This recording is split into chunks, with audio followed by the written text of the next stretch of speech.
Bacteria can be nasty little bastards.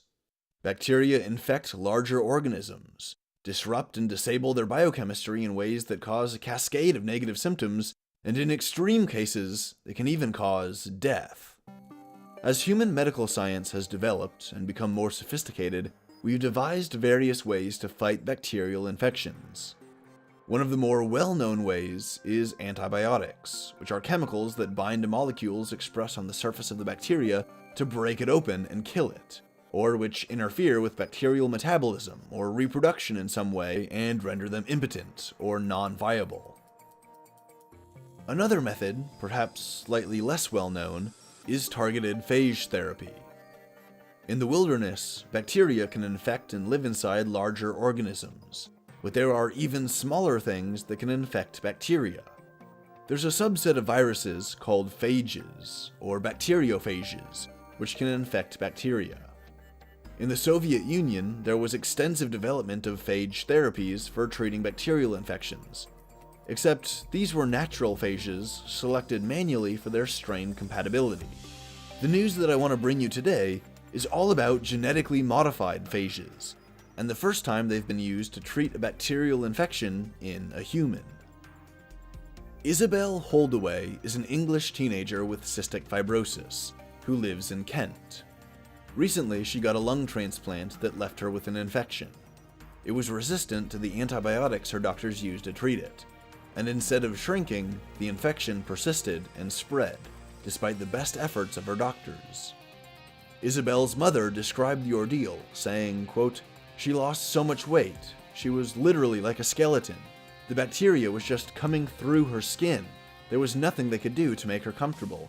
It was horrific," unquote.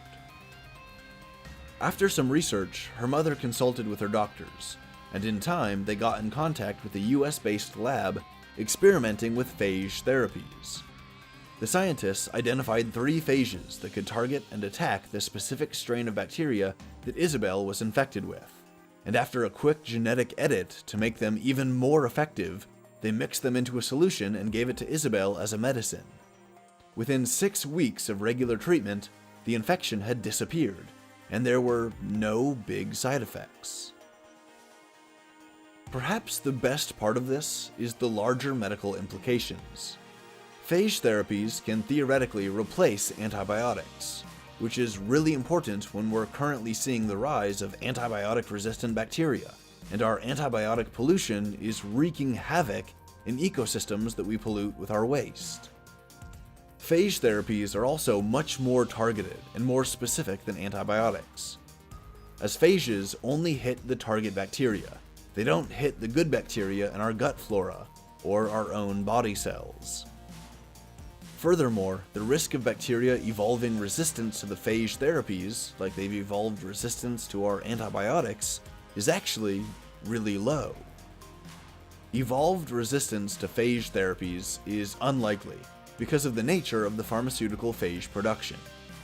Phage therapy requires the generation and application of highly diverse, novel phages with varying effectiveness. The more effective strains are isolated and replicated, and the therapy itself involves administering a cluster of the most potent, viable phages that can hunt down and destroy the specific bacterial strain that the patient is infected with.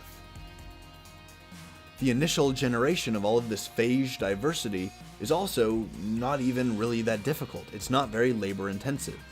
You can simply put a population of phages underneath a UV light and let evolution and mutations do the rest. The emergent mutations in this rapidly reproducing population of phages will create variations in the phage's approach to infection of a bacteria. And so you basically produce this wide variety of phages, dump them on the bacteria, and see which ones are effective at killing it. It's a throw everything we have against the wall to see what sticks kind of approach. But as we've seen with this most recent case, scientists are starting to use genetic engineering to modify these phages, to custom build them or to optimize them, so that the phage therapy is as maximally effective as possible. Perhaps the best news here is that bacteria can't seem to be able to handle both phages and antibiotics.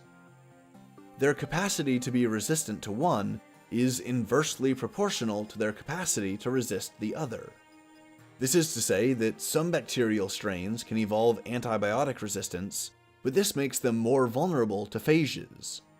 The bacterial strains can evolve resistance to specific types or lineages of phages, but this makes them more vulnerable to antibiotics.